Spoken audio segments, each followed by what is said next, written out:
ॐ नमो भगवते वासुदेवाय।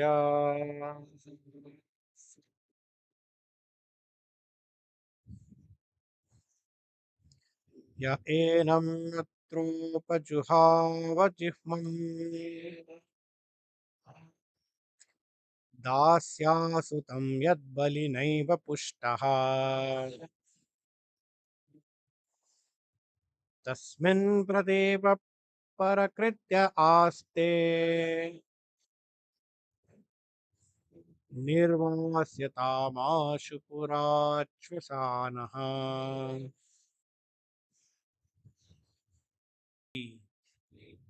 Translation and purport by His Divine Grace Bhakti Vedanta Srila Prabhupada. Translation: Who asked him to come here, this son of a kept mistress? He is so crooked that he spies in the interest of the enemy against only his breath. Purport: When getting married, the Kshatriya kings could take on several other youthful girls along with the married princess. These girl attendants of the king were known as dasis or attendant mistresses. By intimate association with the king, the dasis would get sons. Such sons were called dasiputras. They had no claim to a royal position, but they would get maintenance and other facilities like princes. Vidura was son of such a dasi, and he was thus not counted amongst the Kshatriyas. King Dhritarashtra was very affectionate toward his younger Dasiputra brother Vidura, and Vidura was a great friend and philosopher advisor to Dhritarashtra. Duryodhana knew very well that Vidura was a great soul and well wisher, but unfortunately he used strong words to hurt his innocent uncle. Duryodhana not only attacked Vidura's birth, but also called him an infidel because he seemed to support the cause of Yudhishthira, whom Duryodhana considered his enemy. He desired that Vidura be immediately put out of the palace and deprived of all his possessions. If possible, he would have liked him caned until he was left with nothing but his breath. He charged that Vidura was a spy of the Pandavas because he advised King Dhritarashtra in their favor. Such is the situation of palace life and the intricacies of diplomacy that even a faultless person like Vidura could be charged with something abominable and punished. Vidura was struck with wonder at such unexpected behavior from his nephew Duryodhana, and before anything actually happened, he decided to leave the palace for good. Thus ends the Bhakti Vedanta purport. ॐ अज्ञानतिमिरन्दस्य ज्ञानाञ्जनशलाकया चक्षुरुन्मिलितं येन तस्मै श्रीगुरवे नमः। नमो ॐ विष्णुपादाय कृष्णप्रेष्ठाय भूतले श्रीमते भक्तिवेदान्तस्वामिन्निति नामिने नमस्ते सारस्वते देवे गौरवाणि च निर्विशेषा शून्यवादी पाश्चात्य देशतारिणे जय श्री कृष्ण चैतन्य प्रभु नित्यानंद श्री अद्वैत गदाधरा श्रीवासादि गौर भक्त वृंदा हरे Krishna Krishna Krishna Hare Hare Hare Rama Ram Ram Hare Hare.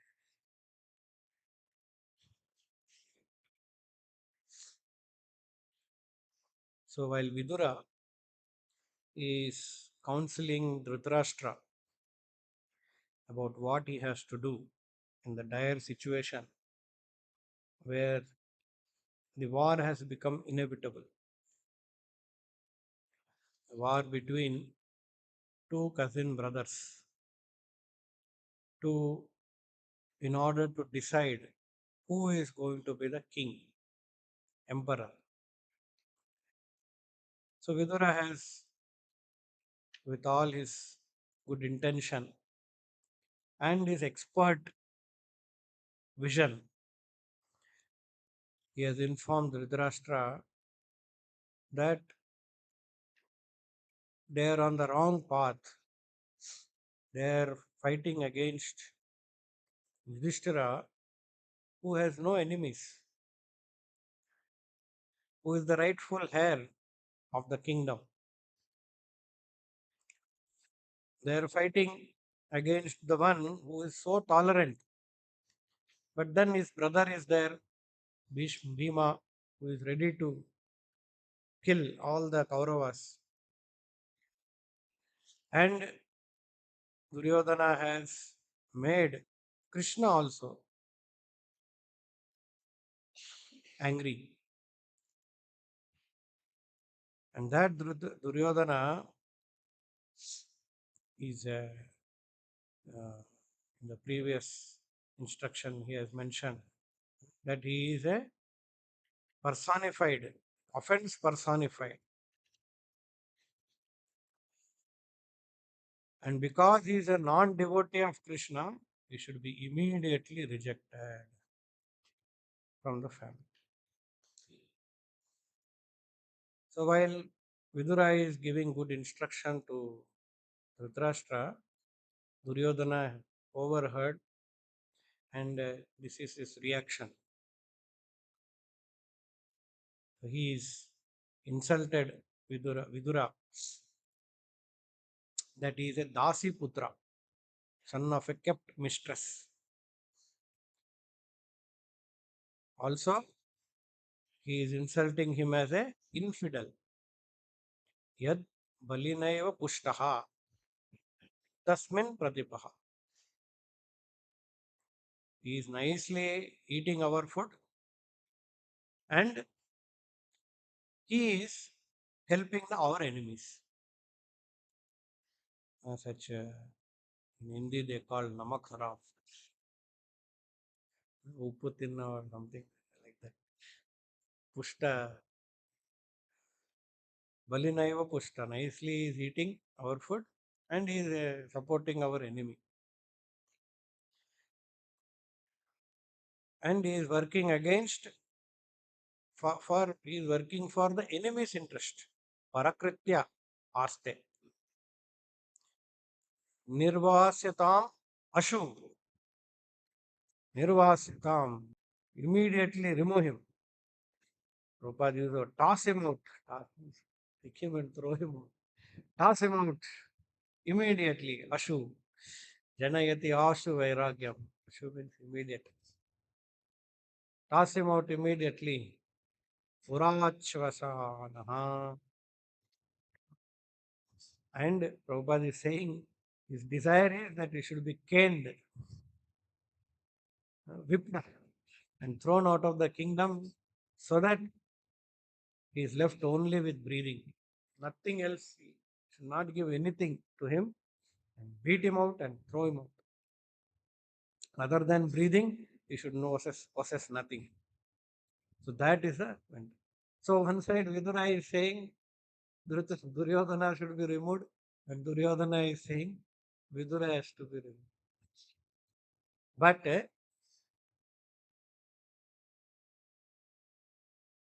Vidura, we can see Duryodhana's mentality. Vidura, who is a saintly person, Mahatma Vidura, Saint Vidura. Even Bhishma is having honor. Bhishma is elder to Vidura, but even Bhishma, he respects Vidura. And when he needs political consultation, he goes ask Vidura. That is his position. And Duryodhana is against that great saintly person. Duryodhana is against Maharaj Yudhishthira, who is not having any enemy other than this mental speculation that he is my enemy.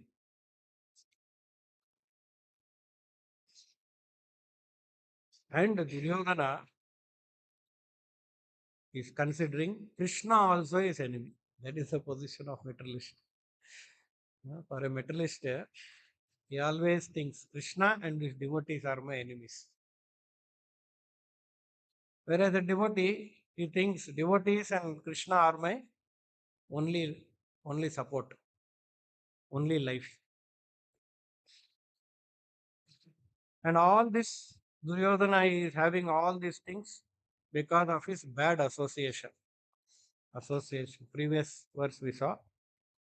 Sakarnanuja Sobalena, Shakuni and Karna and his brothers. Their bad association. Duryodhana already is wicked. His wickedness has flared more. And at the end, Prabhupada is mentioning this is what in such palaces, the diplomatic situation in palaces, these things happen where a saintly person, a faultless person like Vidura can be charged with abominable punishment. So Vidura is struck with wonder. Hey, what wrong I have done? I am talking good for the dynasty and I have been insulted like this. Okay, before anything really building and all that happens, let me go. Of course, as Prabhupada already has mentioned in the previous purport, devotee is not interested in or is not carried away by the material insults and all of that. But then Vidura, he goes away for a specific reason that we will hear in the next verse. Internal reason is there. Externally, yes, before what Duryodhana is planning, he takes to that step. Okay, I will go. Better I go. Anyway, there is no honor. So, uh, actually, the history is that Mahabharata, in Mahabharata, Maharaj Santanu, he sees a beautiful fisherwoman by name Satyavati. While he is hunting in the forest, he gets he receives a wonderful aroma, and that aroma is actually emanating from this fisherwoman, Satyavati. So while he is searching the origin of this aroma, he finds out that it is actually this woman, fisherwoman. So he, attracted by her beauty, he directly goes and talks to her father that I want to marry her and make her my queen. But the father, he puts a condition that if you want to marry my daughter, only her son should become the successor, the next emperor, not your already existing wife's son, who was actually Bhishma Deva. That time his name was Devavrat. So then father puts this condition. So Santanu is not very happy because as per the law of hierarchy, the first son is supposed to become the emperor. That is a dharma. So he cannot sacrifice his son's life for his enjoyment. His marrying wife is new, another wife is his enjoyment. But dharma is more important. So he cannot gamble his dharma for the sake of his enjoyment. Thus, without any acceptance, he just leaves. So then Devavrata, Bhishma Dev comes to know that his father has made such a proposal and it was rejected by this fisherman. And that proposal was that he should Devvrat should not become the emperor, Satyavati's son should become the emperor. So Devvrat, without consulting his father, goes and talks to the fisherman and says, no, no, you see, my father, I want to I want to satisfy my father. I am committing that my son will never, I will not become the king. I will not become the emperor. Satyavati's son only will become emperor. But then father is still doubtful because politics, no, or diplomacy. Prabhupada is saying in palace, all politics are possible. So he is doubtful. Whether, who knows, Devavrata's son may become emperor. That is his selfishness. So he says, no, no, what is the guarantee? Your son may become the emperor. So then Devavrata, in front of him, he takes a commitment that I will never marry. I will remain a brahmachari. So that's how all the demigods, seeing the great vow of Devavrata, they shower flowers on him and they bless him. That and they title him as Bhishma, one who has taken a strong vow. So then marriage happens between Santanu and Satyavati. They get two children, Chitrangada and Vichitravirya. Unfortunately, both of them die before they have any sons. Chitrangada dies in a war with a demigod, the Gandharva. Then Vichitravirya becomes the king, but within few years he also dies because of some disease. So they are married to Ambika and Ambalika. Now they are widows. They were also supposed to die along with the husbands, but because they are supposed to carry on, give birth to the next dynasty successor, they had to remain to fulfill their duties. Rishi Radha Madan Mohan Ji. So now, Mother Satyavati, she is seeing the predicament that the future of the dynasty is very gloomy. No successor. And all this is because of her selfish father. Because her father is the one who uh, made that commitment from Bhishma. Otherwise, by now Bhishma would have married, he would have at least he would have had a successor, sons, and those would have. But because of all this, it's all stuck. Anyway, Satyavati goes to Bhishma and says, "See, the situation is like that. You take back your vow and you accept the kingdom." So Bhishma says, "I will never give up I will never give up my vow. I can give up my life if you want, but I can never give up my vow." Bhishma, actually, previous uh, tradition is that if husband cannot give raise, then husband's brother can help in giving birth to the child. Bhishma cannot do that also because he has committed. He will not marry.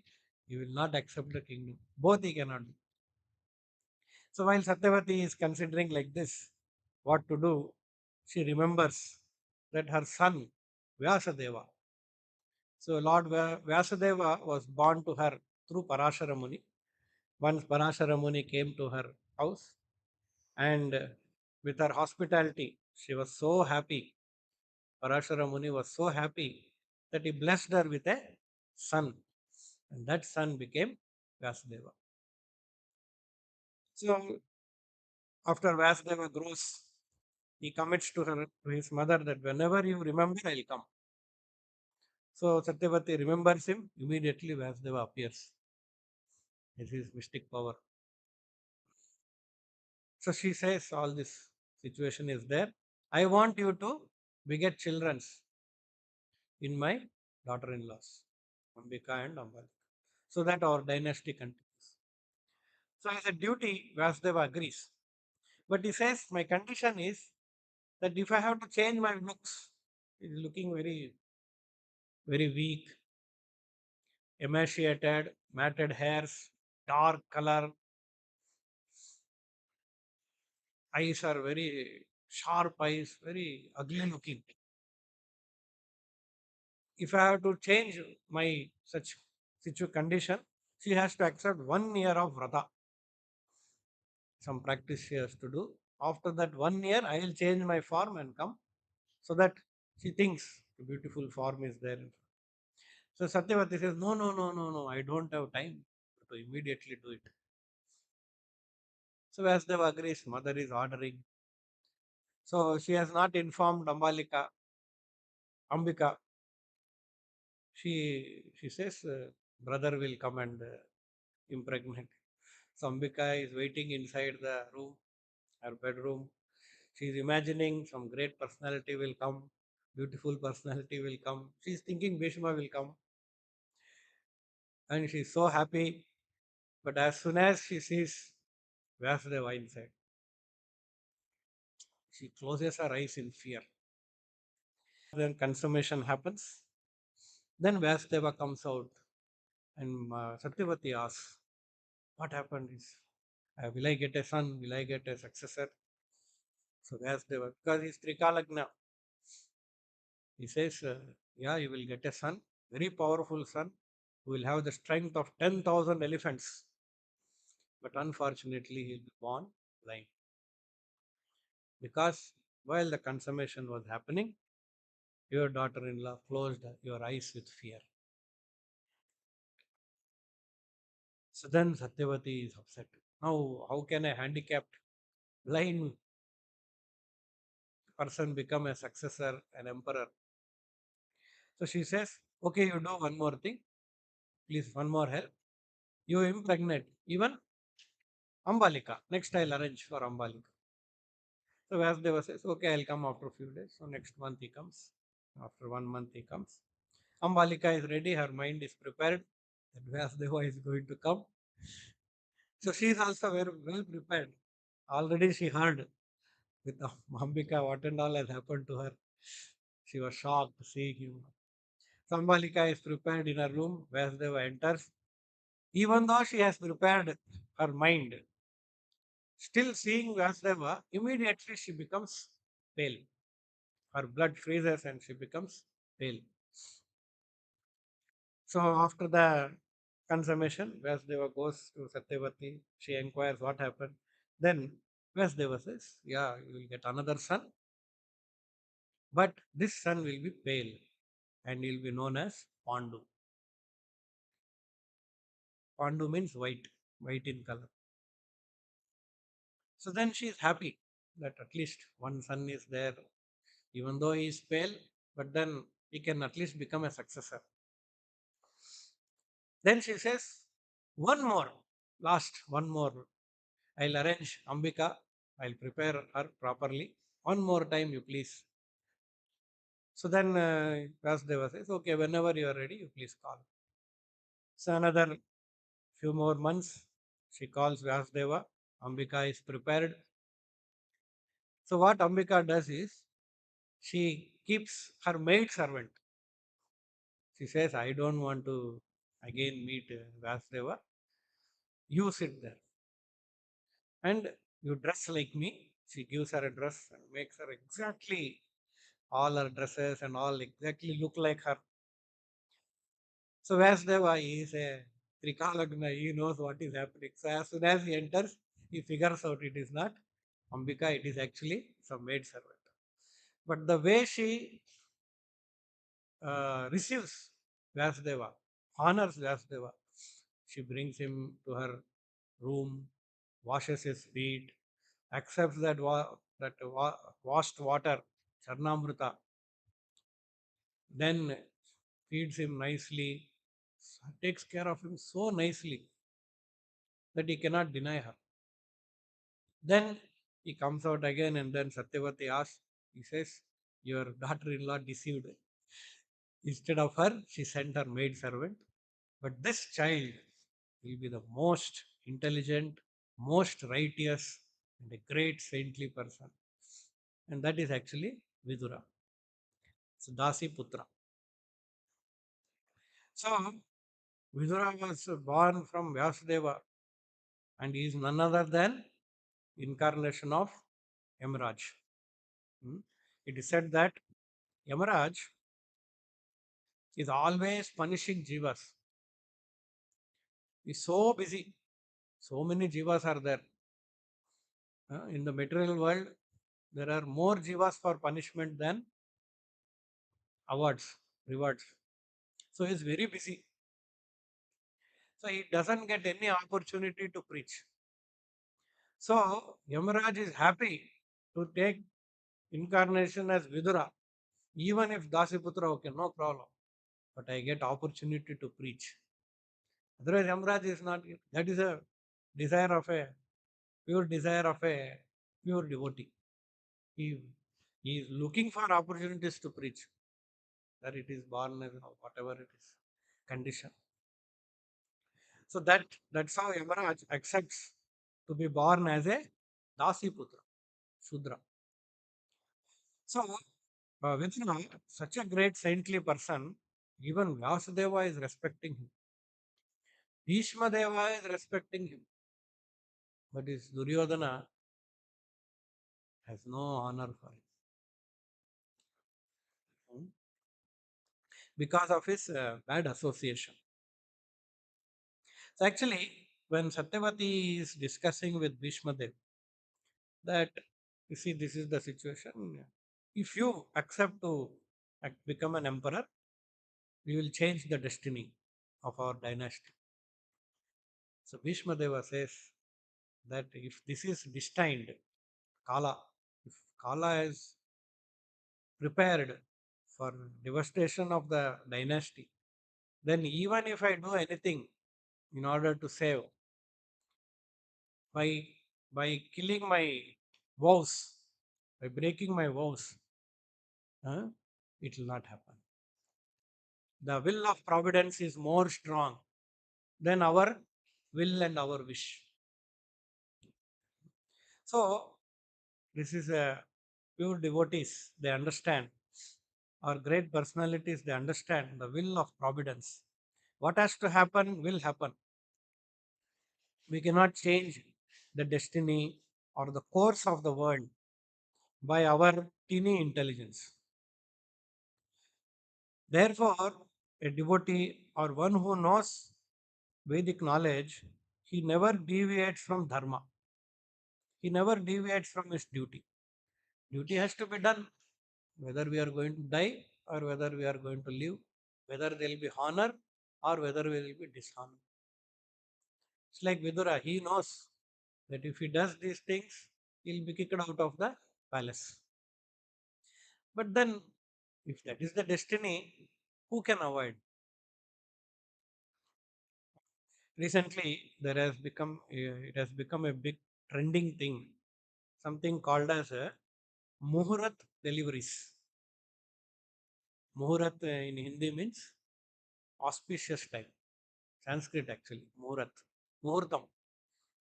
Telugu we call Muhurtam. In Hindi, Muhurat. Auspicious time. So now, human beings are thinking with the technology that they have got, they can manipulate a child's birth in a way that he can be born on an auspicious day. So they go to the astrologer, they figure out when the nakshatras are aligned, the most auspicious alignment is there when that graha is sitting in this seat. Please let us know the time, and I will ensure that my child is born at that time in the hospital. So parents are going to astrologers, figuring out all these things, and then talking to doctors and telling my son should be born 4:59 a.m. Brahma Muhurta. And the doctors, because they got technology, earlier doctors have to wait. When the mother will push the baby, baby will come out, and she cannot push her wish. That pressure has to come. That voluntary movement has to be there. Muscle movement has to be there. All these things are there. Now what is there? Take one Caesar, cut, an operation is done, and child is born. Of course, at certain time they cannot do before say, 8th month or 9th month. They got some technologies like this, basically, to hasten the process. And now hospitals are providing one of their specialities, like 5 star. No? Why they are 5 star? One of the stars is Muhurat deliveries. They say we'll arrange one astrologer also. We'll keep him next, and then we will deliver the babies at your right time. So that they are all thinking. that they can change the destiny of the child by making all this manipulation. In fact, this happened more when the Ram Janmabhoomi was being inaugurated, that Pratishtha happened. So all the hospitals are filled with deliveries, full, beds are all full because they want to bring their child out to the material world on the time, on the auspicious time when Lord Rama was consecrated in Ayodhya Dham. That was there. All, especially in North India, all the hospitals. Of course, they are thinking like Lord Rama, my son will be born. In one sense, it is good only. But they are thinking that they can manipulate Kala by before only knowing the problem is going to come or the auspicious time and deliver the baby at our manipulation. And then consider that my son is born or my daughter is born in this auspicious time. So this is actually a kind of a little demoniac. We want to manipulate the material nature for our selfish needs. Whereas the ideal situation is we wait. What is the will of the Lord? Let it happen as per that. We cannot change. We are not Supreme Lord. When Lord comes, He arranges all the different stars to sit in auspicious position. That's what we hear in Bhagavatam. The Lord is arriving, all sitting in auspicious position. Not that when they are sitting in auspicious position, Lord comes. Some matching happens like that, but they are all ready to serve the Lord. That is the actual understanding. But materialistic people, demoniac people, they want to do manipulate with the material nature. They want to understand and they want to play around with the Kala. But Kala is very strong, folks. We cannot play with Kala. That's what Bhishma Deva is saying. We cannot manipulate the destiny that our dynasty is going to face. Of course, we can do our dharma, our duty of protecting, but what is supposed to happen will happen, and we have to be prepared in our mind to that. Similarly, nowadays, people, there is a very big business for astrology, very big business. Though astrology is a great science, but that science is lost. That original science is lost. Today, all astrologers are all like bogus quacks. They don't know what is real things going on. Some indication they will give here and there. Some manipulation they'll do. They'll tell some smoky uh, predictions they'll give. Hmm. Like now, some are saying World War will happen that time. This happened that time. And when actually something else happens, yeah, actually I told like that will happen before only. So this, so they are having a very good business because people are thinking they can manipulate if they know what is the future. We cannot manipulate anything. So therefore, Prabhupada says it is a waste of time. Astrology, going to astrologer and asking what is our future is a waste of time. A devotee, once Prabhupada, someone asked Prabhupada, what is a, Prabhupada simply told, birth, death, old age, this is our future. This is confirmed. We cannot manipulate. We cannot change. Can we change disease when it will not happen? Can we change our death? Can we change old age? Cannot. Maybe we can delay by some manipulation. We may be able to delay. But what is destined will happen. So Krishna consciousness, we don't, even though astrology is a Vedic science, we don't propagate astrology. We don't give any importance to astrology. Like that, many things are there in Vedas, we don't give importance. Ayurveda also is there. Not that we are attached to Ayurveda. If I take only medicine, will be Ayurvedic medicine. No, it will not work like that. Whatever medicine you take to reduce your illness, that is medicine. That should be our definition. Not that Ayurvedic books, that is medicine.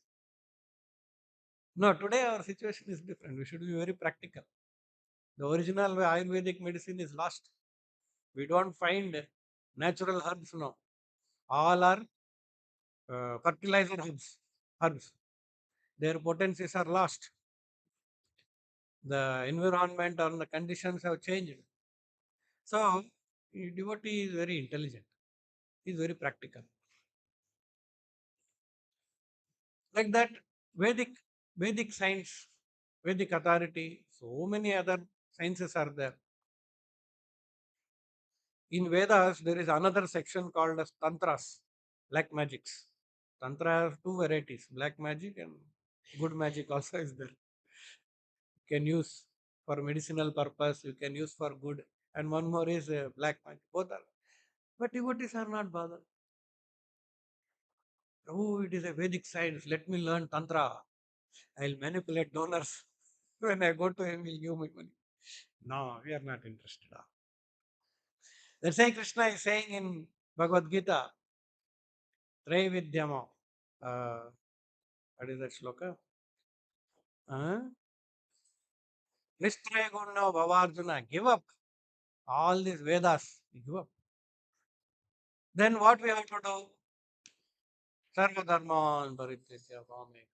What Krishna says, that is Vedas, that is Dharma. That's Vedaischa Sarve Rahma Eva Vedya. We have to know Krishna. By knowing astrology, we may not know Krishna. We will know where is Graha dosha, where is that dosha, this dosha. We will become dosha conscious. By knowing Ayurveda, another dosha, Kapha dosha, Pitta dosha, Vaya. So we are not here to become dosha conscious. We are here to become Krishna conscious. So therefore, Krishna conscious very, very narrowed. Narrowed in the sense very focused, not narrow. Narrow is not a right word. Very focused. Very focused.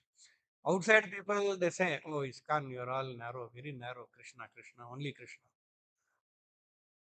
No, that is the only thing in the Vedas. All out the Sarva Shastrani, Vichare Punah Punah, Idamekam Sunishpan, Dev Narayana Sada. Search all the Vedas. Again and again discuss about it. Only one truth you will find. That is surrender to Vishnu, Narayana, Krishna. That is the only truth. Vyasayatmika Buddhi. So, therefore, a intelligent person who knows the truth of the Vedic knowledge, he don't divert himself. The astrology, Ayurveda, this Veda, Sanskritam. Life is very short. In that short time, to understand Krishna is not very easy. Janma karma chame divyam evam yoveti tat. Tektva deham punarjanmaneti. We are all supposed to be liberated, go back to Godhead. We should know Krishna, Tattva, which is Manushanam Sahasreshu Kushchidatati Siddhai. Very difficult to understand. Why it is difficult? Because so many paths are there. Bahushaka, astrology, Ayurveda, metallurgy, chemical. That's why when some people they appreciate, oh, India has so much. They say Jagat Guru, Vishwa Guru, and all of that. They say India is Vishwa Guru, that Guru. India is Vedas are teaching this, that, and all. But devotees are not interested in highlighting those points. That may be a means to come to attachment to Vedic knowledge. But our attachment is Bhagavatam. Srimad Bhagavatam, which is the essence of the Vedic knowledge, only talks about the Supreme Lord. That's all. No other. Samam Bonam. Only about Krishna. Bhagavad Gita, only Krishna. So, uh, we cannot change our destiny simply by manipulation. Therefore, devotees are not interested in all these astrology. There used to be one astrologer in Bangalore. He was a congregation. He was so famous. He used to give live shows in TVs, and he was very, very famous. There used to be, he will be on the live TV, he will get a phone call from someone, and then they will tell his problem, and he will does some astrology and he will tell some solution. Long back 2000, in the year 2000. Very, very popular. SP Jain or SK Jain, some name. He was also chanting 16 rounds. He used to come and sometimes devotees used to show, can you tell what is that? So initially he was excited to show his knowledge. Even because he knows most. So he used to tell Prabhu, this will happen, that will happen. Slowly, what used to happen was he will tell some prediction, and then the devotee will come and give feedback. Prabhu, you told like this will happen. It never happened, Prabhu. So what is this? He is so famous. Whatever prediction he gives will come true. That's why he is famous in TV. Not only in TV, otherwise also in Karnataka, he is very famous. Maybe in India also he was famous. So, but devotees, whatever he is giving prediction never coming true. Then he read somewhere, he understood that devotees, their karma is always changing. Karma nirdhati kintu cha bhakti bhajam. There, whatever is there, reka, that all changing, changing. According to the will of the Supreme Lord. That is not even under Kala. For a materialist, things are under Kala, Guna Kala Karma. For a devotee, it is all under Krishna, internal energy. So, he stopped giving suggestion to devotees. So if any devotee, bro, I will not give anything suggestion because devotees karma is changing. Every day is coming Mangalarti, Darshanarti, Guru Puja, he is singing, chanting, dancing, and he is doing devotional service to the Lord,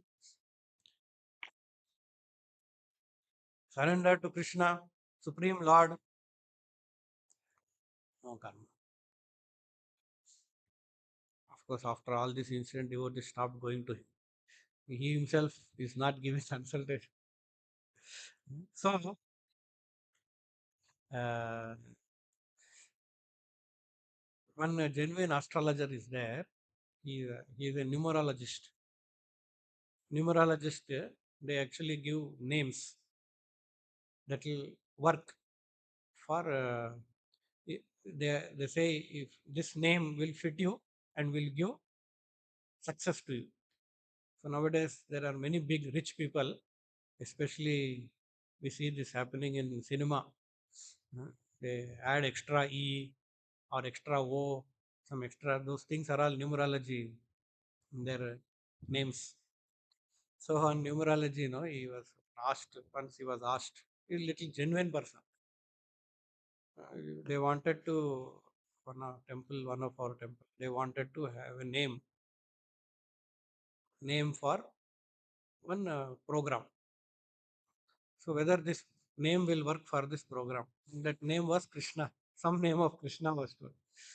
The moment he heard Krishna's name, he told, Prabhu, what is the use of checking Prabhu? Krishna's name, it will only be successful.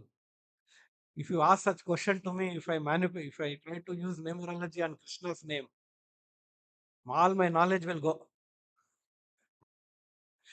He is very genuine. Otherwise, if he's a materialistic person, he will say, yeah, K will have that problem. You add another R something and all. He will say. But he's genuine. He's saying, no, please don't put me into trouble. You put any Krishna's name, that program will be successful. That program is successful because Krishna's name is there. Bhakti Siddhanta Saraswati Thakur, he is judging. So many essays are coming to him to be published in Back to Guarded magazine. Not Back to Guarded, is harmonist or Sajjan, to some magazine he was. The only qualification was how many times he has written Krishna. So he has written 100 times, okay, put it. 20 times, okay, put it. That's all. Because Krishna's name is auspicious. Srinvatam Sakata Krishna Punya Shravana Kirtana Ruddhanta.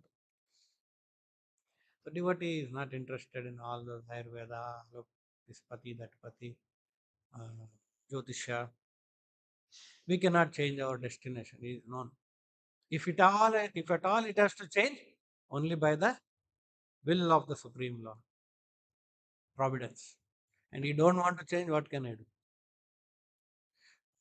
So that's how you see that Mahabharata, the entire course, it appears from there, from where Satyavati's father has made that commitment, made promise through Bhishma, and all the things that have happened after that. It all has led to the devastation of the family. But then it is a will of the Lord, will of providence. The Lord is in control. And devotee knows this and he simply engages himself in his devotional service, his duties, rather than trying to manipulate and trying to get control of the kala. Any questions? ग्रंथराज Shrimad Bhagavatam की शिल प्रभुपाद की